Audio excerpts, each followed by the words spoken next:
Good morning, everyone. Jai Shri Krishna. Today I will start chapter 3 Karma Yoga of Bhagwad Gita. I will give brief information about Karma Yoga and recite verses 1 to 14 from the Karma Yoga and also try to explain its meaning. In this chapter, Sri Krishna explains that all beings are compelled to work by their own inborn nature. Nobody can remain without action for even a moment. Those who display themselves as sannyasin externally but internally dwell upon sense objects are hypocrites. Superior to them are those who practice karma yoga and continue to engage in action externally but give up attachment from within. Sri Krishna then stresses that all living beings have responsibilities to fulfill as integral parts of the system of God's creation. When we execute our prescribed duties as an obligation to God, such work becomes yajna, means sacrifice. The performance of yajna is naturally pleasing to celestial gods, and they bestow us with material prosperity. Such yajna causes the rains to fall, and rain begets grains, which are necessary for maintenance of life. Those who do not accept their responsibilities in this cycle are sinful. They live only for the delight of their senses, and their lives are in vain. Sri Krishna then explains that unlike the rest of humankind, the enlightened souls who are situated in the self are not obliged to fulfill bodily responsibilities, for they are executing higher responsibilities at the level of the soul.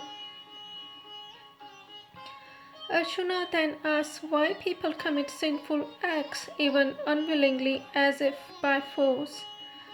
The Supreme Lord explains that all devouring sinful enemy of the world is lust alone. As the fire is covered by smoke and a mirror is masked by dust, in the same way, desire shrouds one's knowledge and drags away the intellect. Sri Krishna then gives the clarion call to Arjuna to slay his enemy called desire, which is the embodiment of sin, and bring his senses, mind, and intellect under control.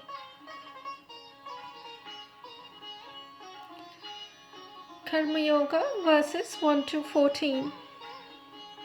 Arjuna Uvacha Jayasi chet karmanasте mata buddhirjanardana tatki karmani gore mam niyojayasi keshava vyami shrine vadakyen buddhi moho yasid me tadekam vada nishchayatya jena yatyo hama dhruyam.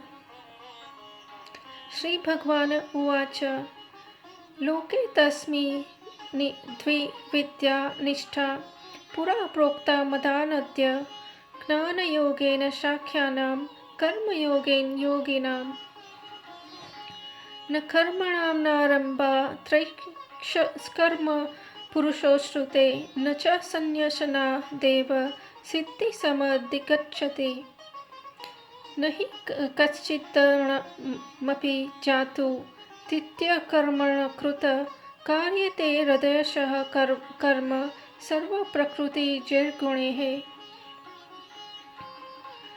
कर्माणि देम्यामि संयम्य य आस्ते मनसा स्मरण इंद्रियार्दन मूढ़ात्मा मिथ्याचारः स उच्यते यस्तीवन्द्रियाणि मनसा नियम्यारमजेर्जुन कर्मेन्द्रिये कर्मयोगसक्तः सविशिष्यते नियतं कुरु कर्म त्वं कर्म ज्यायो युनकर्मणः शरीरयामाप्ये च येतन प्रसिद्धते इत कर्मणः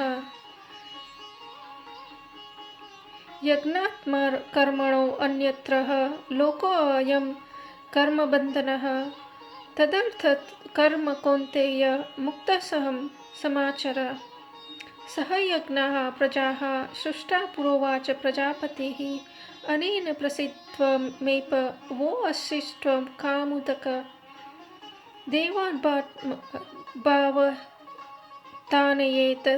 ते देवा भावयन्तु वः परस्परं भावयन्तः श्रेय परं वापस्यस्थ इष्टान्मि भोगान् हि वो देवा दास्यन्ते यज्ञभाविताः तैर्दचान प्रदायेभ्यो यो भुक्तेन स्तेन एव सः यज्ञशिष्टासिनः सन्तो मुच्यन्ते सर्वलिखितत्वयैः मुक्तये ते त्वं पापाये पञ्चनात्मा कारणजातः अन्नाद्वन्ति भूतानि पर्जन्तादस्र सम्भवः यज्ञा भवन्ति पर्जन्यो यज्ञः कर्म समृद्धः. Verses 1 to 14 meaning. Arjuna said, O Janardana, if you consider knowledge superior to action, then why do you ask me to wage this terrible war? My intellect is bewildered by your ambiguous advice. Please tell me decisively the one path by which I may attain the highest good. The blessed Lord said, O sinless one, the two paths leading to enlightenment were previously explained by me, the path of knowledge for those inclined towards contemplation, and the path of work for those inclined towards action. One cannot achieve freedom from karmic reactions by merely abstaining from work, nor one can attain perfection of knowledge by mere physical renunciation. There is no one who can remain without action even for a moment. Indeed, all beings are compelled to act by their qualities born of material nature, the three gunas. Those who restrain the external organs of action while continuing to dwell on sense objects in the mind certainly delude themselves and are to be called hypocrites. But those karma yogis who control their knowledge senses with the mind, O Arjuna, and engage the working senses in working without attachment are certainly superior. You should thus perform your prescribed Vedic duties, since action is superior to inaction. By ceasing activity, even your bodily maintenance will not be possible. Work must be done as yajna or sacrifice to the Supreme Lord, otherwise work causes bondage in this material world. Therefore, O son of Kunti, perform your prescribed duties without being attached to the results for the satisfaction of God. In the beginning of creation, Brahma created humankind along with duties and said, prosper in the performance of this yajnas, means sacrifice, for they shall bestow upon you all the wish to achieve. By your sacrifices, the celestial gods will be pleased, and by cooperation between humans and the celestial gods, prosperity will reign for all. The celestial gods, being satisfied by the performance of sacrifice, will grant you all the desired necessities of life, but those who enjoy what is given to them without making offerings in return are verily thieves. The spiritually minded who eat food that is first offered in sacrifice are released from all kinds of sin. Others who cook food for their own enjoyment verily eat only sin. All living beings subsist on food, and food is produced by rains. Rains come from the performance of sacrifice, and sacrifice is produced by the performance of prescribed duties. इति श्रीमद् भगवद गीता कर्मयोगा अध्याये 14 श्लोकं सम्पूर्णम्. Namaste.